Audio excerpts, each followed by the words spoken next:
Hello everyone, welcome back to our channel Ian institute. तो आज का जो पहला टॉपिक रहने वाला है वो है हमारा ब्रांचेस ऑफ अकाउंटिंग। चलिए इसको पढ़ते हैं। देखिए, ब्रांचेस ऑफ अकाउंटिंग में सबसे पहला हमारा आता है financial accounting. It is concern with recording of transaction in financial books in order to find out the trading results in terms of profit और loss and financial position of the business. कह रहे हैं ये इसमें क्या होता है कि आपने रिकॉर्ड करनी है अपनी ट्रांजैक्शन जो भी फाइनेंशियल बुक्स में, ताकि आपको पता चले आपने ट्रेड के टाइम पे क्या क्या आपको प्रॉफिट हुआ है या लॉस हुआ और उसकी क्या फाइनेंशियल पोजीशन है उस पर्टिकुलर पीरियड ऑफ टाइम के लिए। इतना ही आपने करना है। कॉस्ट काउंटिंग क्या होता है? It is concern with the classification, recording, allocation and summarisation of current and budgeted cost.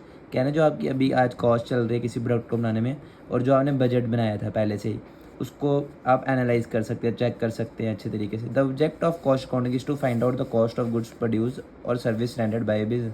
ये हम क्यों करते हैं?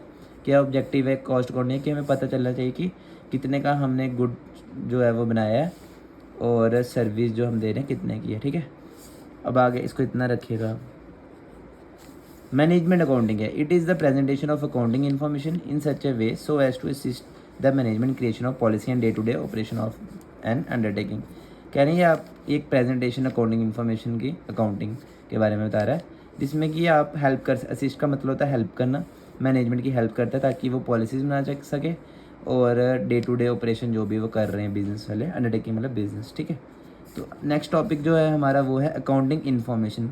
कौन कौन यूज़ करता है या क्या इसमें है? टाइप ऑफ इंफॉर्मेशन है quantitative and non quantitative. Accounting information, non accounting information, उसके अंदर आते हैं operating information, financial information, management information, tax information. तो ये आपको ज़्यादा एक्सप्लेन करने की ज़रूरत नहीं है, आप फ्लो चार्ट इसका याद कर लीजिएगा। आगे हम इसका पढ़ते हैं ज़रा। ठीक है, पहला ऑपरेटिंग इन्फॉर्मेशन क्या होती है? Operating information is concern with day to day activities of the organisation and constitute the large quantity of accounting information. इसमें क्या होता है ऑपरेटिंग में? डे टू डे एक्टिविटीज़, रोज़ की जो एक्टिविटीज़ होती हैं हमारी ऑर्गेनाइजेशन में और जो भी उसमें इन्फॉर्मेशन चाहिए बड़ी ज़्यादा से ज़्यादा क्वांटिटी में वो हमें दे। फाइनेंशियल अकाउंटिंग इन्फॉर्मेशन क्या है? इसमें क्या होता है आपको रिक्वायर्ड होता है इंटरनल यूज़र और एक्सटर्नल यूज़र्स ऑर्गेनाइजेशन के। वो कौन होते हैं वो आपको आगे पता चलेगा। Who want information about how well the organisation is performing, जिनको आपको बताना पड़ता है कि कैसे आपकी कंपनी या ऑर्गेनाइजेशन या बिजनेस चल रहा है। मैनेजमेंट अकाउंटिंग इन्फॉर्मेशन क्या is presented in the summarise form to aid मतलब हेल्प करता है मैनेजर्स का प्लानिंग करने में, इम्प्लीमेंटेशन में और कंट्रोल करने में। ठीक है, अच्छे तरीके से आपने बताना है। टैक्स अकाउंटिंग इन्फॉर्मेशन क्या है? ये डिफ़र करती है फ्रॉम फाइनेंशियल अकाउंटिंग इन्फॉर्मेशन। ठीक है, ये उससे थोड़ी सी अलग होती है।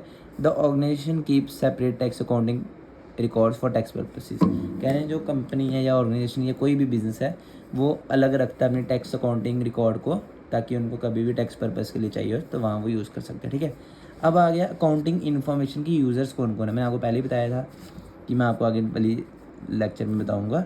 अब देखिए यूज़र्स कौन कौन है। Internal users and external users जो आपके मेन हैं, आपने यही पढ़ने ज़्यादा। जैसे इंटरनल यूज़र्स कौन है? Management, owners, employees.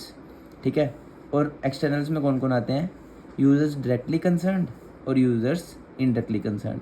डायरेक्टली में आगे creditors, potential investor, potential employees, tax authorities, customers, foreign entrepreneurs, labour unions, regulatory agencies आ गई इनडायरेक्टली में। ठीक है, public, researchers, print and electronic media. ठीक है, अब इंटर इसकी नीड्स क्या किस किस को पढ़ती है? Accounting needs of users of accounting information. Internal users, ठीक है, इंटरनल यूज़र्स में हमारे कहते हैं मैनेजमेंट, ओनर्स, ये सारे जो मैंने आपको सारे यही मैंने एक्सप्लेन करके बता दिए।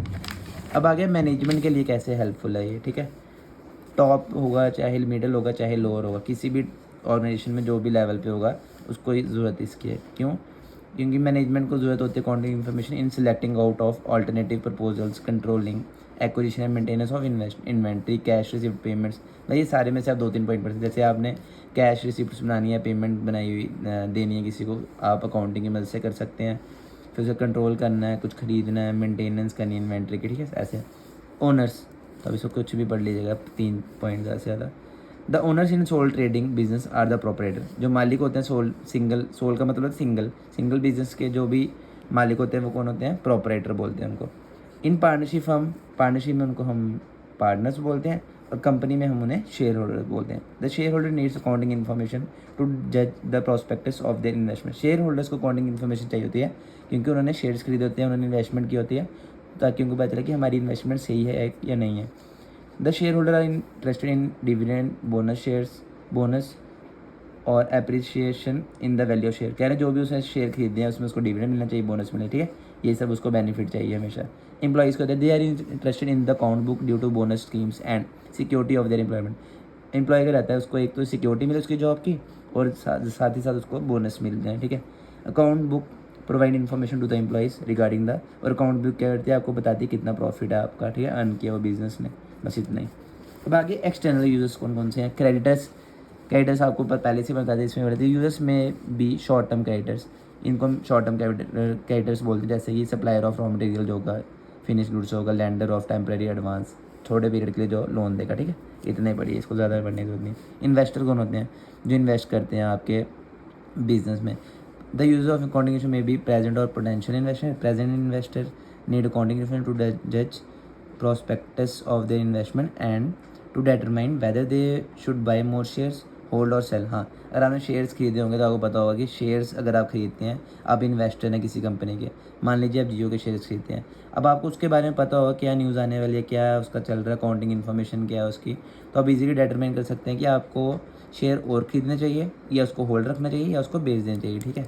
और पोटेंशियल इन्वेस्टर कौन होते हैं, those who want to invest, जो चाहते हैं कि हम और इन्वेस्ट करें, want to sure before investment, उनको पता होना चाहिए कि हमारी जो इन्वेस्टमेंट है वो सेफ़ है, ठीक है, बस इतना ही। पोटेंशियल एम्प्लॉइज़ के होते हैं, they job seeker in particular organisation are interested in its present and future profitability and solvency. यानी जो भी जॉब सीकर होता है वो इसमें इंटरेस्ट होता है कि उनका प्रेजेंट भी अच्छा हो और फ्यूचर में भी उनको फ़ायदा हो, बस इतना ही रखिएगा। टैक्स अथॉरिटीज़ होगी, कोई भी इनकम टैक्स वगैरह जो भी आपको वैल्यू एडिड टैक्स होगा, ठीक है, उसके लिए ये ज़्यादा पढ़ने की जरूरत नहीं है। फिर आगे कस्टमर तो आपको बताइए, price increase is favoured in almost all the quarters, accordingly a producer endeavors to reduce its product cost as to selling its also its selling price। कह रहे हैं कि तो कस्टमर अगर आपने बनाना तो आपको क्या करना पड़ेगा, कॉस्ट कम से कम होनी चाहिए, और क्या कहते हैं, कस्टमर को सेलिंग प्राइस जो होगा वो भी कम रखना चाहिए। जिस आप अपना मार्जिन तो रखिए बीच में, लेकिन क्या है कि ज़्यादा भी आप इतना नहीं रखें कि कस्टमर आपके पास आए ही नहीं, कभी खरीदे नहीं। सोसाइटी को हमेशा ध्यान में रख के आपने कोई भी प्रोडक्ट लॉन्च करना है, ठीक है। अब आगे फॉरेन एंटरप्रेन्योर्स को होते हैं, fast means of communication and transport have made the whole world as one market. आजकल आपको होता है मीन्स ऑफ कम्युनिकेशन बढ़िया हमारे पास, और ट्रांसपोर्ट की वजह से हम पूरी वर्ल्ड मार्केट में जा सकते होते हैं बिजनेस करने के लिए। Foreigners are interested in the accounting, foreigners जो होते हैं उनको भी इंटरेस्ट होता है अकाउंटिंग इन्फॉर्मेशन कैसे एक्सपोर्ट कराएं, इंपोर्ट कराएं, और कोलैबोरेशन किसी भी कंपनी की अदर कंट्रीज़ के साथ जब होती है, ठीक है। लेबर यूनियंस कौन होते हैं, the representative of the employees are interested in the operating results and financial position for negotiation with the management for enhancement in the remuneration of the employees और फॉर पेंडिंग प्रोमिस। कह रहे हैं labour unions वो होते हैं जैसे कोई head हो गया, अगर मैं एम्प्लॉयज़ हूँ तो हम एम्प्लॉयज़ का एक हेड होता है जो बताता है कि आप हमें ये जैसे हमारी सैलरी बढ़ाइए, रेमुनेशन होती है हमारी सैलरीज वगैरह, वेजेस वगैरह, ठीक है, या कोई हमारे कोई पेंडिंग है, अगर कोई इश्यूज़ है पैसे के रिलेटेड वो भी, ठीक है। अब एक्सटर्नल यूजर्स हैविंग इंटरेस्ट, ये थोड़े कम ही आते हैं, आप इसका कहीं नाम ही लिखिएगा। Regulatory agencies, public, researchers, printer media, तो फिर भी आप थोड़ा सा पढ़ लीजिए, इसमें आते हैं लॉ बोर्ड, बड़े बड़े company law board, registrar of company, SEBI, ठीक है, इन सबको चाहिए होती है इन्फॉर्मेशन। पब्लिक, हाँ, अब पब्लिक को भी चाहिए इन्फॉर्मेशन, जैसे पब्लिक में interested in the financial information of the institution with which they come in contact with their routine life. जैसे आपने देखोगे बैंक में पैसा जमा कराने जाते हैं तो आपको पता होना चाहिए कि बैंक क्या काम कर रहा है, कैसे काम कर रहा है, हर एक चीज़ इन्फॉर्मेशन, कितना उसको प्रॉफिट हो रहा है हर साल, कितना उसकी इनकम है, कितना वो इंटरेस्ट पे कर रहा है, कितना वो लोन प्रोवाइड कर रहा है लोगों को, ठीक है, सारी इन्फॉर्मेशन पता चलेगा। तो आपका ये वाला पॉइंट भी हो गया। Researchers, the financial statement being a mirror of business conditions are of immense value for researcher into business affairs. These statements are therefore of great interest to scholars। हाँ, अकाउंटिंग इन्फॉर्मेशन जो scholars होते हैं जिनको मतलब कि business के हो गए, जो प्रैक्टिस कर रहे हैं, उनके लिए भी अकाउंटिंग इन्फॉर्मेशन बहुत मददगार है, ठीक है। अब आ गया आपका print and electronic media. The newspapers and various TV channels related to economics and finance need information for publishing telecast the achievement पर। हाँ, देखिए कोई भी कंपनी है तो उसको भी तो आपको डाटा देना पड़ेगा ना, तभी वो आपकी न्यूज़ चलाएगी। अगर उसको आप डाटा नहीं देंगे क्या अचीव कर रहे हैं, क्या परफॉर्मेंस है, क्या प्रॉब्लम्स है आपकी कंपनी के, तो आप आगे कैसे बढ़ेंगे, ठीक है। Accounting provide the required information to such newspapers, ठीक है। फिर उसके बाद जो आपकी ये थी यूज़र्स थे वो आपके पूरे कंप्लीट हो गए हैं। एक बार इस वीडियो को फिर से देखिएगा।